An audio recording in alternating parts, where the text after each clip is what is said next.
台军主动曝光战术位置全在平民区，有意道德绑架解放军。大家好，我是肖云华。尽管外部国际紧张局势日益加剧，但是从各类消息来看，中国的统一正在有序进入倒计时。不过在这个过程中，岛内分裂势力却在美国的怂恿下极力阻止祖国统一。在最近，岛内就传出非常恶劣的信号，平民正在被台军推向战争最前沿。在日前，台媒中时新闻网爆料，台湾岛内重要军事基地所海军基地相关部队正在宜兰县守备区组织预备役进行军事训练。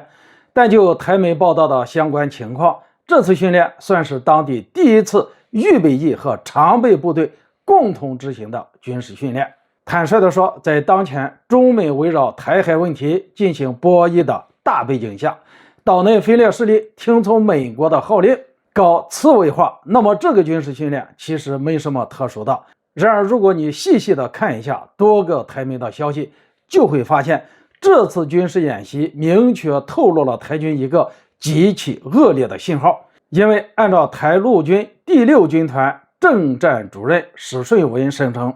预备役士兵训练并不是在军事营区，而是在各连藏兵育民的战术位置里边。那么所谓的战术位置是在哪里呢？宜兰当地的顺天宫、协天宫、镇安宫、头城国小和二城国小。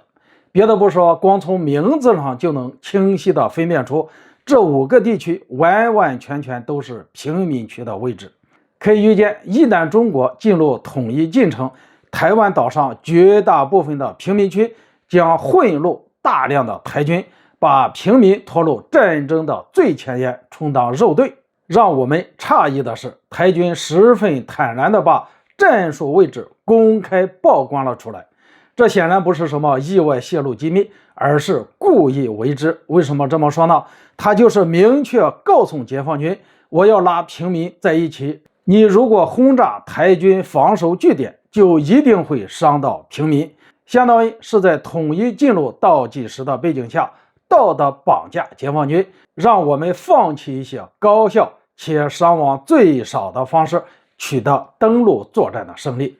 另外，完全可以猜到，一旦动手，西方媒体和台媒必将大规模制造舆论，将解放军登陆和平民伤亡挂钩，甚至是造谣大量人道主义灾难，让解放军背上沉重的道德包袱，无法有效进行预设的作战方案。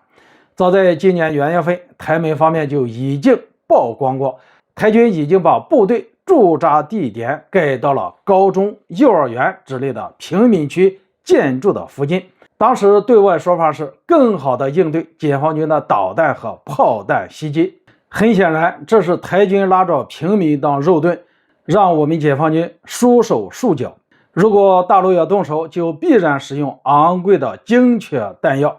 而无法使用更为便宜的量产型常规弹药。这点完全符合美国的战略要求，就是将台湾刺猬化，流干台湾人最后一滴血，消耗解放军的弹药和有生力量。以美国常年在台岛内部的渗透，很难不让人怀疑一些计划和准备不是美国亲自参与与设计的。